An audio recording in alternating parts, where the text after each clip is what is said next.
Ya Rasulullah, di depan ada malaikat Israel mau masuk. Kata Rasulullah, boleh masuk, silahkan.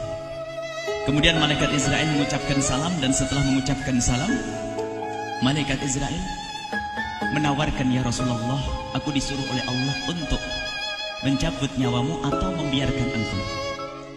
Dalam riwayat, aku disuruh oleh Allah untuk memberikan pilihan kepadamu, al-baqa' fid dunya, tetap di dunia, atau ar-rafiqal a'la, atau dengan Allah. Nabi Muhammad menjawab, ar-rafiqal a'la, dengan Allah. Kemudian setelah itu Nabi Muhammad berdoa agar umatnya selamat. Setelah ada jaminan umatnya selamat, malaikat Israel, sudahlah, cabut nyawaku kalau memang sudah waktuku. Mulailah Nabi Muhammad dicabut nyawa beliau oleh malaikat Israel. Dan di saat Nabi Muhammad mulai dicabut nyawa beliau oleh malaikat Israel, Nabi Muhammad mengatakan, mahadha, apa ini wahai Israel? Malaikat Israel kemudian menjawab, ya Rasulullah, itu adalah sakaratul maut, itu adalah sakitnya di dalam kematian. Kemudian Nabi Muhammad mengangkat tangannya sambil berucap, la ilaha illallah, inna lil mauti la sakarat, tidak ada Tuhan selain Allah, sungguh di dalam kematian ada sakitnya, sakit kematian, yaitu sakaratul maut. Kemudian Nabi Muhammad memohon, ya Allah, Allahumma khaffif alayya sakaratul maut, ya Allah, ringankan sakaratul mautku ini, ya Allah. Dijawab oleh malaikat Israel, ya Rasulullah, itu sudah aku ringankan 70 kali. Nabi Muhammad menoleh, apa malaikat Israel? Sudah kau ringankan 70 kali keringanan? Iya ya Rasulullah, sungguh aku tidak pernah mencabut seorang hamba lebih lembut dari cara mencabut nyawamu. Ini sudah aku ringankan 70 kali. Setelah itu justru Nabi Muhammad menangis, Israel, 70 kali rasanya masih sakit. Iya ya Rasulullah, memang itu sakaratul maut. Lalu bagaimana engkau mencabut umatku, wahai Israel? Allah, yang diingat siapa? Umat. Kalau engkau mencabutku dengan ringan seperti ini masih sakit, bagaimana engkau mencabut umatku, ya Israel? Dijawab oleh malaikat Israel, umatmu manusia biasa, ya aku cabut. Ya Rasulullah, begitu saja. Ya sudah, begitu. Nabi Muhammad menangis. Tiba-tiba Nabi Muhammad mengangkat tangan dan memohon kepada Allah, Allah, inna lil mauti la sakarat, la ilaha illallah, inna lil mauti la sakarat, sungguh di dalam kematian ada sakaratul maut. Allahumma khaffif ala ummati sakarat maut, ya Allah, ringankan dari umatku sakaratul maut, wa thaqqil alayya, dan bebankan kepadaku. Sampai tidak sadar doanya Nabi Muhammad seperti itu, thaqqil alayya, itu doa cinta. Seorang ibu yang pernah punya anak itu, lihat kalau doa Rasulullah ini masih dilakukan, bagaimana Rasulullah bisa doa begitu? Itu bahasa cinta yang tidak bisa diterjemahkan dengan oleh akal. Seorang ibu kadang-kadang, ibu yang di belakang, ibu mau dikasih sakit oleh Allah? Mau, Bu? Ibu jauh sekali. Ibu mau dikasih sakit? Jawabnya tidak mau. Tapi suatu ketika seorang ibu melihat anaknya sakit, ngomong, sudahlah nak, jangan kamu yang sakit, biar ibu yang sakit. Ada atau tidak? Nah, kenapa ngomong begitu? Itu bahasa cinta itu. Tidak rela kalau anak ini sakit, biar aku saja yang sakit. Itu yang dirasakan Rasulullah. Sakaratul maut begitu sakitnya, membayangkan betapa sakitnya umat Nabi Muhammad di saat dicabut nyawa beliau. Maka Rasulullah mengatakan, ya Allah, ringankan sakaratul maut dari umatku, bebankan kepadaku saja, ya Allah. Wala sawfa yu'tika fatarda. Permintaan Nabi Muhammad tidak ditolak oleh Allah, dikabul dan dikabul, wahai Muhammad. Sallu ala Nabi Muhammad. Dan benar, sakaratul maut kita ditahan oleh Rasulullah, ditanggung oleh Rasulullah, sehingga digambarkan oleh Imam Bukhari di saat Nabi Muhammad dicabut nyawa beliau, Siti Aisyah yang ada di situ.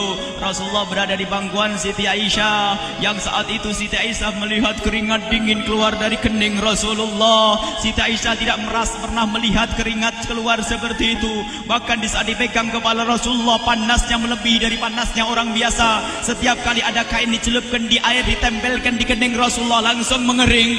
Saat itu Nabi Muhammad mengucapkan kalimat la ilaha illallah innal lil mauti lasakarat. Kemudian Nabi Muhammad berpesan dengan banyak pesan, dan di antara pesan Rasulullah adalah akri minni ala ummati salam, akri minni salam ala ummati wa ala man ittaba'ani wa ala man tabi'ani min ila yaumil qiyamati. Aku titip salam kepada umatku dan orang yang mengikutiku sampai hari kiamat. Sadari salam Rasulullah.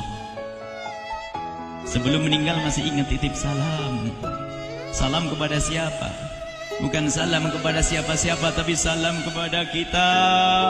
Maka mari kita mengucapkan salam kepada Rasulullah, karena Rasulullah sudah salam duluan kepada kita. Mari kita sejenak bersalam kepada Rasulullah dan hadirkan Rasulullah ada di mata kita dan di hati kita. Mari kita bersama-sama mengucapkan salam. Assalamualaikum ya Rasulullah. Assalamualaikum ya Rasulullah. Assalamualaikum ya Habiballah. Assalamualaikum ya Nabi Allah. Rasulullah mengucapkan salam untuk kita. Dan di saat itu Rasulullah keringat dingin keluar, maka oleh Siti Aisyah diusap. Oleh Siti Aisyah diusap, bayangkan saat itu Nabi Muhammad di pangkuan Siti Aisyah dan diusap oleh Siti Aisyah. Siti Aisyah berkata, keringat Rasulullah mengucur deras hingga aku usap, dan aku usap dengan tangannya Rasulullah. Diusap dengan tangannya Rasulullah. Siti Aisyah memegang tangan Rasulullah sendiri yang digunakan untuk mengusap keringat Rasulullah. Sahabat bertanya, Aisyah, kenapa harus dengan tangan Rasulullah tidak dengan tanganmu? Lihat jawab Siti Aisyah, karena tangan Rasulullah lebih lembut dari tanganku. Sallu ala Nabi Muhammad. Masih sempat nyanjung itu sahabat Nabi. Dalam keadaan begitu masih menyadari kelembutan tangan Rasulullah, jasad Rasulullah, kemuliaan Rasulullah sallallahu alaihi wasallam. Dan aku lebih menginginkan bahwasanya yang menyentuh jidat Nabi Muhammad adalah tangan yang paling mulia di dunia dan di akhirat. Siti Aisyah enggak berani menyentuhkan. Pengennya yang disentuhkan di kening Rasulullah adalah tangannya Rasulullah sallallahu alaihi wasallam. Kemudian setelah itu Nabi Muhammad merasakan sakit yang sangat untuk kita. Kemudian Nabi Muhammad mengangkat tangan tinggi-tinggi mengucapkan la ilaha illallah inna lil mauti lasakarat. Tiba-tiba tangan itu semakin turun dan ditangkap oleh Siti Aisyah. Dan di saat tangan itu jatuh di tangan Siti Aisyah, kemudian tiba-tiba paha Siti Aisyah merasakan berat kepala suci Rasulullah. Dan saat itu Siti Aisyah sadar bahwasanya Rasulullah sudah kembali kepada Allah Subhanahu wa taala. Sallu ala Nabi Muhammad. Siti Aisyah bingung di saat melihat seperti itu. Ditaruh pelan-pelan wajah Rasulullah, sambil menangis lalu berkata, Rasulullah sudah meninggal. Para sahabat Nabi pada bingung. Sayyidina Ali tiba-tiba terduduk, nggak bisa berdiri. Sayyidina Uthman nggak bisa ngomong. Ada orang, Sayyidina Zaid berkata, aku baru melihat Rasulullah. Setelah ini aku tidak mau melihat lagi selain Rasulullah. Ya Allah, butakan mataku. Aku tidak ingin aku kotori mataku dengan selain Rasulullah. Dan dibutakan oleh Allah. Bermacam-macam kejadian saat itu. Madinah heboh luar biasa dengan meninggalnya Rasulullah sallallahu alaihi wasallam. Dan sungguh meninggalnya Nabi Muhammad adalah menghidupkan hati yang mati kalau orang faham. Tiba-tiba Sayyidina Abu Bakar datang. Setelah Sayyidina Umar mengatakan, siapa yang mengatakan Muhammad meninggal akan aku penggal lehernya. Jangan seperti orang-orang Nabi Muhammad sekarang lagi pergi seperti waktu Musa pergi kepada Tuhannya, kepada Allah, nanti akan kembali kepada kita. Muhammad belum meninggal. Ini adalah karena kecintaan Sayyidina Umar bin Khattab, tidak ingin Nabi Muhammad pergi. Tiba-tiba datang Sayyidina Abu Bakar As-Siddiq lalu masuk ke kamarnya Rasulullah, lalu masuk kepada Rasulullah, kemudian mengecup kening Rasulullah. Dan Sayyidina Abu Bakar berkata, ya Rasulullah, tibta hayyan wa mayyita. Ya Rasulullah, engkau tetap harum dalam keadaan hidup dan harum setelah meninggal dunia. Sallu ala Nabi Muhammad. Hingga sampai setelah hari besoknya meninggal Rasulullah, Senin sore, Selasa malam, Rabu dikubur Rasulullah sallallahu alaihi wasallam. Setelah dikubur, Sayyidat Fatimah bertanya kepada Sayyidina Abdullah ibn Abbas, Sayyidina Anas, wahai Anas, hai Anas, sambil menangis Sayyidat Fatimah Zahra, hai Anas, bagaimana engkau tega? Atabat anfusukum an tahtu ra'sa Rasulillah. Apakah engkau rela menaburkan debu di atas kepala Rasulullah? Sayyidina Anas menangis kaget, ya wahai binta Rasulullah, kalau kami tidak dilupakan oleh Allah, niscaya tidak ada yang bisa mengubur Rasulullah. Jadi saat itu dilupakan oleh Allah, sehingga mereka tidak menyadari melakukan itu semua. Kalau mereka sadar, tidak akan bisa mengubur Rasulullah sallallahu alaihi wasallam. Ini yang diungkapkan oleh Sayyidina Anas. Kalau seandainya kami tidak dilupakan oleh Allah, niscaya kami tidak akan mampu mengubur Rasulullah sallallahu alaihi wasallam. Kami yang hadir di sini, ya Allah, ingin senantiasa hadir di hati kami kekasih-Mu Nabi Muhammad. Maka kami mohon, ya Allah, jadikan kekasih-Mu Nabi Muhammad yang akan, ya Allah, yang akan mendampingi kami kelak saat Kau cabut nyawa kami, seperti yang Kau wahyukan kepada kekasih-Mu Nabi Muhammad. Wa absyiru bil jannati, semua hamba yang beriman akan menyaksikan surga, ya di saat dicabut nyawa mereka. Dan surga, di tempat surga itu yang paling mulia adalah Nabi Muhammad.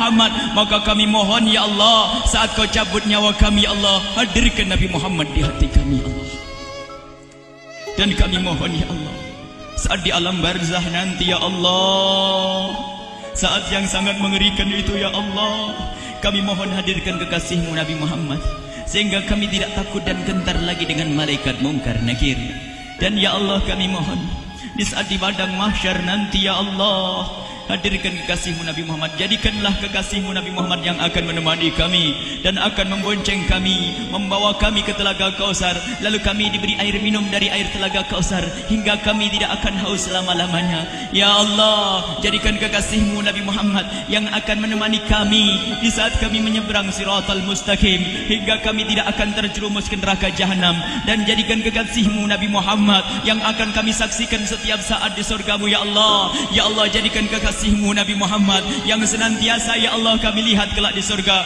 Dan jadikan ucapan kami di akhir hayat kami kelak adalah, ya Allah, adalah kalimat agung dan mulia, La ilaha illallah Muhammadur Rasulullah. La ilaha illallah Muhammadur Rasulullah. La ilaha